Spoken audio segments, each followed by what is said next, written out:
Welcome to Cosmic Roadmap. I'm your host, Melissa Lambor, Reiki Astrogeo guide and author. I support endless wanderers with where they are meant to be in the world. This podcast is for the digital nomad, the avid traveler, and aspiring globetrotter who is seeking their next destination on planet Earth. Join us as we venture around the world through people's stories and how astrogeography has connected them to their planetary energies and purpose. My special guest today is AlyseMarie Warren. She is a master healer and the go-to spiritual sidekick for high-level leaders. She helps high-achieving women that have created 6- and 7-figure businesses to create safe spaces to rest, heal, and process their success. AlyseMarie's work is rooted in her connection to Mary Magdalene to provide intuitive guidance, while her connection to Mother Gaia allows her to be the grounded spiritual confidant. AlyseMarie is an executive chef in Chicago and lives in a cute, eclectic bungalow with her artistic husband, Spence, and their cat, Kramer.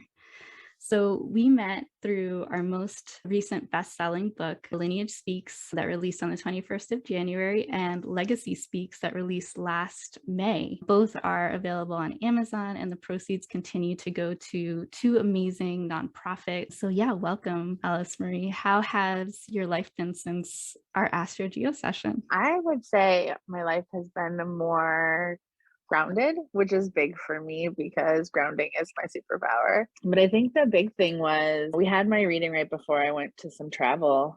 But the big thing was settling into what called me. And I really love where I live. So it's always been a kind of weird feeling. I feel like everyone talks about travel and it's like the super exciting thing for them. And you're up in Chicago, right? Chicago, Illinois. Yeah. Yeah. And I love Chicago. I love being here, and I've always been a homebody. And I think that our reading really shed some light on that for me about like why I love living here and why I hated living at home where I was from in Iowa. Just like really never resonated with me. But I've always loved Chicago and I love living here. But when I went to travel, it was really cool because I love Mexico. It's always held a special place in my heart. And that showed up in my reading too. Yeah. And I loved being there. I loved the energy. Like I know that it's my sun line runs through there, and that's what I feel like. It feels And your warm and sunny. the Jupiter energy too, which is luck and abundance. Yeah. It's actually your major Jupiter line. So it's amazing that you felt that there. Yeah, I've always loved the energy of Mexico. I love being there, but I love coming home. I love coming back to my roots, to my place. Like I've lived here for almost 20 years. I love coming home. And I think that's one of the nice things about travel. Like it's nice to go away, but it's always nice when you like to come home. And you know what to come back. What I just realized right now, that the same Jupiter line that runs through Mexico, like where you were, because you went to the Cancun, like Playa del Carmen area, is the same Jupiter line that you live on in Chicago. I don't know if you realized that during the session, but I'm just realizing it right now. Yeah. So no wonder it felt like home being there. It was like, oh, I could definitely see myself living here. Exactly. It's like I'm very used to the energy. And I loved that. But I loved also that all of the places, because I had random places like Alaska and Australia, these places where I was like, I don't know why I'm telling you this, but I know that I need to. And Australia has been calling me for a long time. I've always really loved Australia. And it makes sense because so much for me showed up in Australia. And you had a lot of the circles, which are those power zones throughout. Yeah. Like spirituality, like ideas, innovation, sun, and also communication. So yeah. But the thing I really loved was that you pointed out that you don't have to go there to connect to those places. You don't have to go there to connect to those energies. So I shared with you having one experience where I connected to Uluru with my spirit team and just like really connected to the land there. And there was so much that opened for me when I realized that. And having all of my dimensional selves in one place created this really big power source for me. And so I know that there's a lot for me in Australia, and I'll get there one day for sure. Yes, yeah. And Uluru happens to It's be an earth chakra of the earth. And depending on who you talk to, it could be the root or the crown chakra. So it's a really intense point. And I usually point it out to my clients. So the fact that you had already been like meditating and like connecting in that way to harness the energy is amazing. yeah. And Alaska is a place I love to watch TV about. I Mhm. have been emotionally connecting to these places for a long time. Yeah. And so for me, our reading was just like this big confirmation, right? Like you've found an energy that you can call home. And I have found places like, for me, Alaska is like my escape. And I don't remember what exactly ran through Alaska, but You had a lot of energy. It was related to spirituality, love, Pluto with rebirth, sun being the fame energy, home energy from moon, and then luck with Jupiter. So it was pretty much the gamut of it was all the just planetary the good energies. stuff. Yeah, exactly. And I love it because for me, their energy is always about, it's always about like integration. Like I Mhm. find when I need those TV shows the most, like with the expansiveness that is Alaska, like just this kind of wide open space is when I need to like integrate, when I need to allow stuff to settle in. And so I love that about understanding that about the energy, just really understanding more about myself and why we're called to certain things. I think that sometimes that's something that we don't even think about. Like when it comes to like, why are we being called to places? I had never thought about it before until I wrote this down and was like, oh, I get it now. I always associated it with things outside of my body or outside of my being, as opposed to thinking about what is it about me that is calling me to someplace. Yeah, and that's a beautiful thing because a lot of my clients, that's why I ask them, what are the three top places that you've been called to? Because intuitively we've been, called to these places, or there is an energy that's been calling us. And once you get to the session, the Astrogeo session, that's when it's unlocked and you're like, oh, no wonder I've met these people, or no wonder I've been drawn to certain shows or certain things throughout your life. So I love that. And go a little deeper into what you do. And you are a chef, but at the same time you are a healer, and like how you balance that and how you got into that type of work, and yeah, like where that's headed. I've been wanting to be a chef my whole life. That was my childhood dream from for as far back as I can remember. And I got into healing because I knew I needed something more. I was feeling really disconnected from myself. I had a miscarriage and I just needed I needed to feel better about myself. I needed to live. Like I needed to want to be alive at that point. And so I found healing. I started looking at people like the spiritual community, looking at different people and being like, I got into one community and it was not the right fit for me, but it did catapult me into looking deeper. Like it made me understand that there was going to be a community out there for me. I just had to find it. And the woman that I started working with, she was also a healer. And I had already been trained in Reiki, but not really done anything with it. And then I started working with her and she started doing Reiki on me. And I was just like, wow, I love this energy. And it's something that I never really equated to in Catholicism. We call it the laying of hands. And my dad is really big into the Catholic Church. And so it's something I've been doing my whole life is laying of hands. My dad would always take me with him when he went to different places to do healing stuff. And so I've always known the power of my hands and the power of my hugs. Is something that people have commented on most of my life. And so I knew once I started on my spiritual journey that healing was just something that was inside me and that it was something I could tap into very easily. Like everyone, you try a million different hats on until you find the right one. Exactly. So I started with healing and then I was like, I don't know if I can do this. And then I tried some other stuff and now I found myself full circle back there and knowing that I needed to try all those things because I needed to know that this was my distinct calling. And also I had to like believe in myself. I had to like trust my own intuition around it. And I felt the When same I when I got into Reiki because it feels like you're doing imaginary stuff, right? The laying of yeah, hands. And I didn't, yeah, I also grew up in the Catholic Church, but not too much. I didn't understand too much of the laying of hands. But now that you bring that connection back, I'm like, oh, wow. Yeah, I also had to find myself within Reiki and using it my own unique way. And that's why I've integrated it into my Astrogeo sessions. But I didn't see myself just doing Reiki by itself. I knew that it had to be something else. I had to make it my own. So I love that you've incorporated that. And even through our healing sessions, yeah, it's grown and expanded based on everything that you've learned and picked up and channeled. Yeah, when I first started healing, I did them separately. Like I did Reiki, I did Mhm. Lemurian healing. I did things very separately. And then one day my guides were like, why don't you just do them all together? Yeah. Like, why would you do them separately? I'm like, oh, I'm like, but people won't know what I'm doing. That was my mindset, was like, how will people believe me? They won't know what I'm doing. And my guides were like, they'll know. They'll totally know what you're doing once they feel it. And I'm like, okay. So then I had to like really wrap my head around that idea that like I was going to literally be jumping in and putting together all of these things that no one else is doing.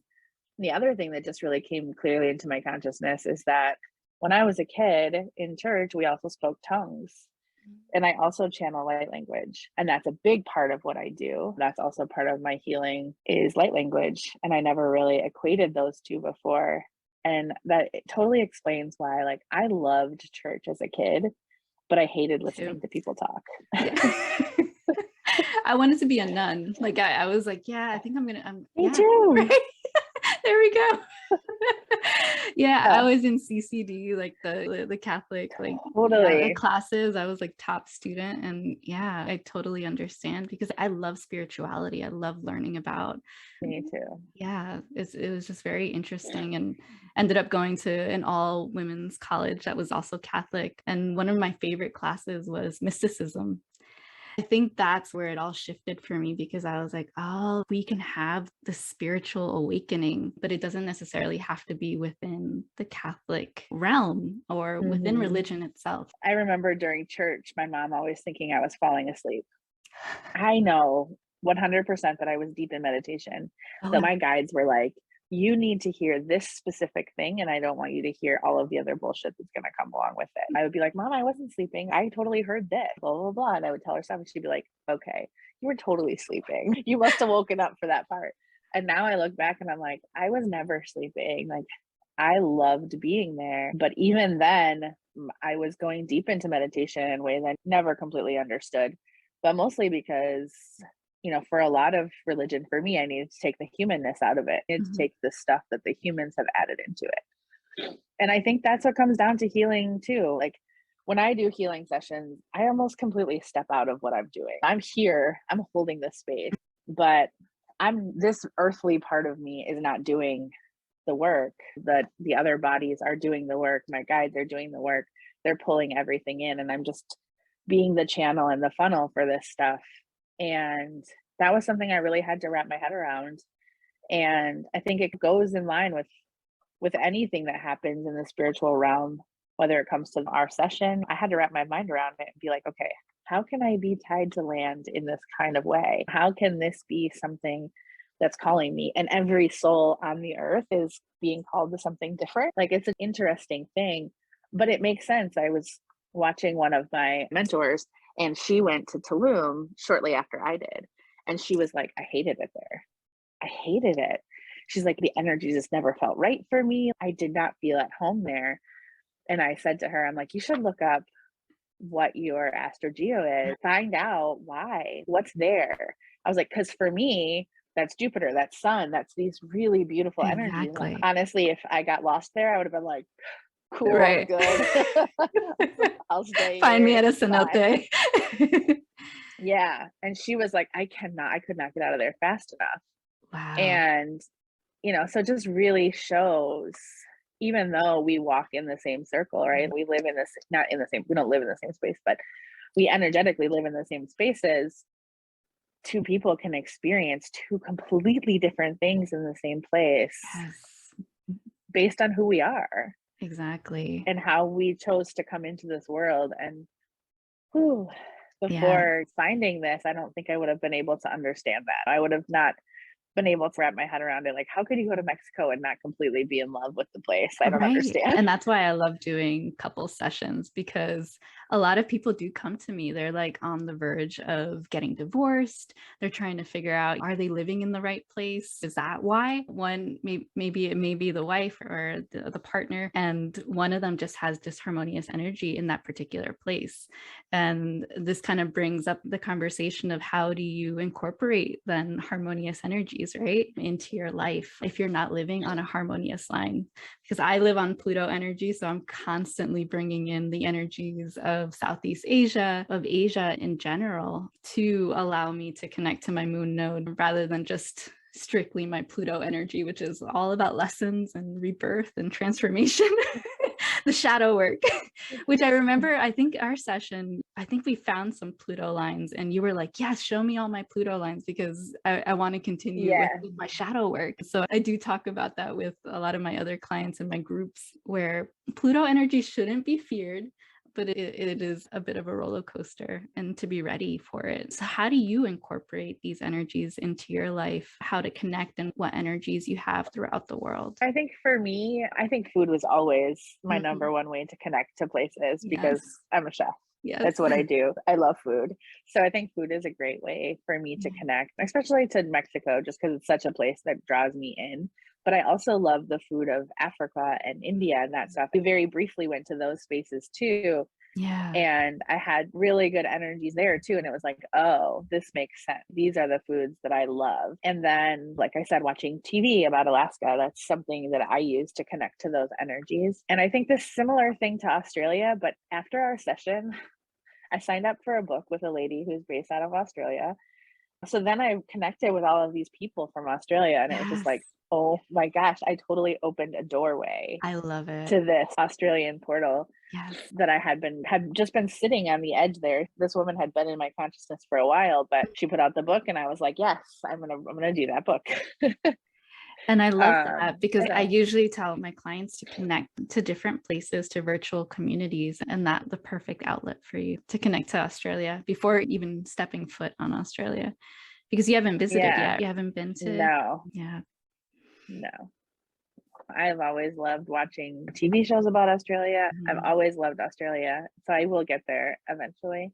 yeah. But I think just mentally I connect to places too. Like I'm a big daydreamer. I love to Mhm. daydream. I love to have really expansive dreams by myself. And I spend a lot of times in the car. So I have a lot of time to just daydream about stuff. So I'll do that. I will look at pictures of places and then I'll daydream about going there and just try to make it as vivid, as real feeling as possible. Find out what season it is there, like really connect into like, in Australia, it's different season than here, finding out like what it looks like there, what the climate looks like.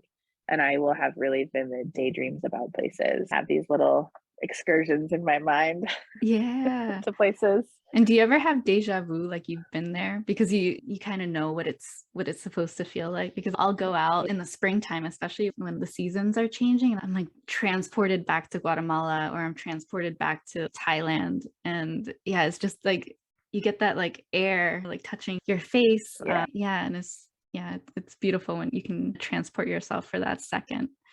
Yeah. But I think that it was all for me about just having confirmation and deepening my knowing, right? This stuff didn't happen by chance. This wasn't a coincidence. I didn't just throw a dart at a map and come up with random places. I felt places that were really calling to me. And so often, from big things to little things are calling to us, but because they don't make sense, we dismiss them. And Right. so this was just a really big reminder to really listen to those callings and really understand my deeper knowing. I love it.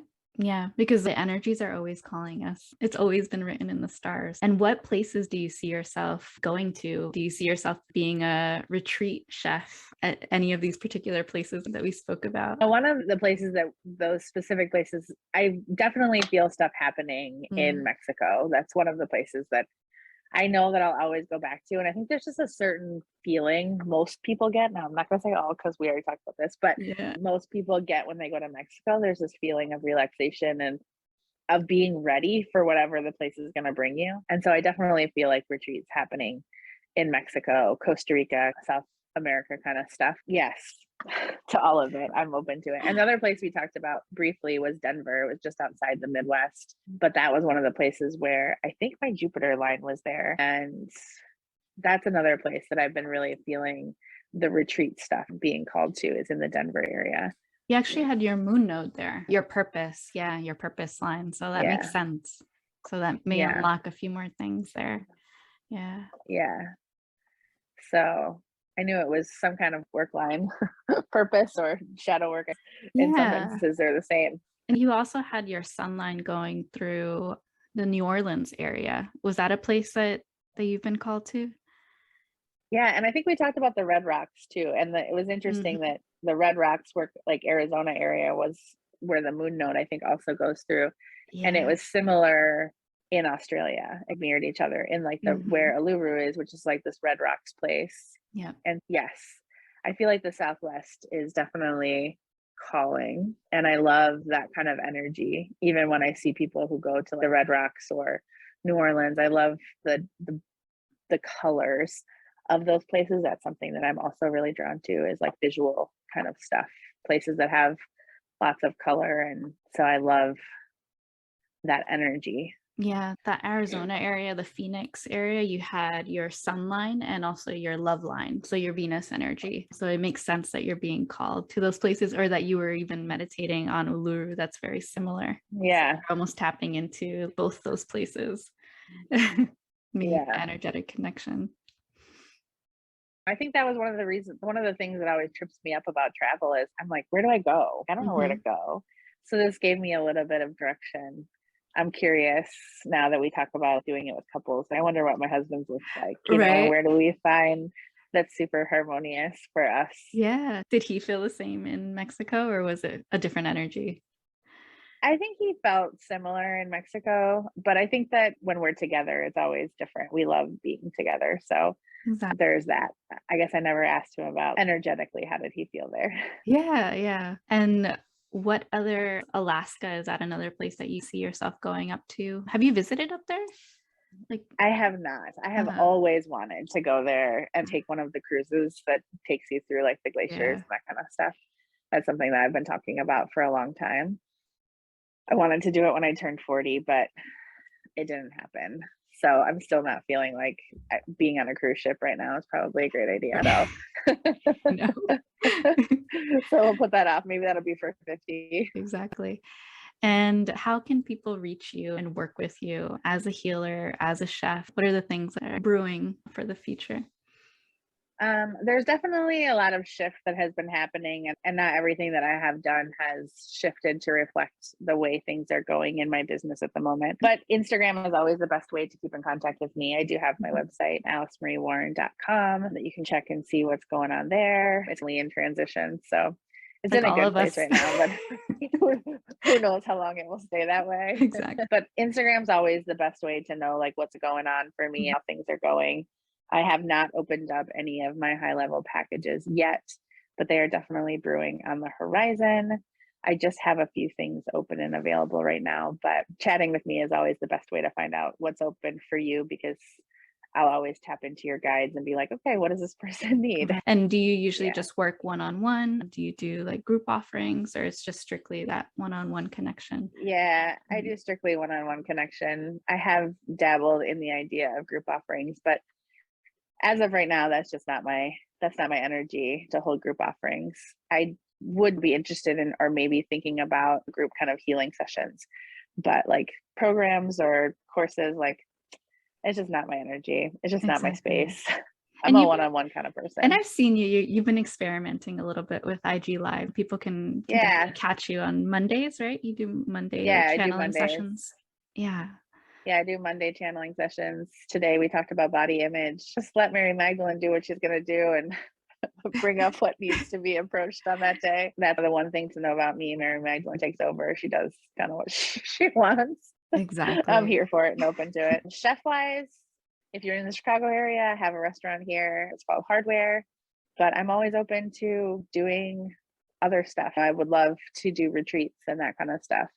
Food options are always on the table, always open. And I cook with healing too. Healing is very much a full body experience for me. And so it shows up in everything that I do. Right. And incorporating that energy into the food, what we're taking Yeah. into our body as well. Yeah. And honoring it because it is sacred. I love Yeah. that. So, yeah, definitely reach out to AlyseMarie if you're thinking of a chef for your next retreat, if you're thinking to get some healing. And thank you for being on today. And remember, lineage goes beyond your ancestors. You are meant to connect to the cosmos so you may finally find your cosmic family. Until next time. Thank you for listening to Cosmic Roadmap. If you're curious about astrogeography and where you're meant to be on the planet, go to cosmicroadmap.com to download your free passport to purpose. You can also book a session with me where we can explore your own cosmic roadmap and chart your next destination in business, love, and life.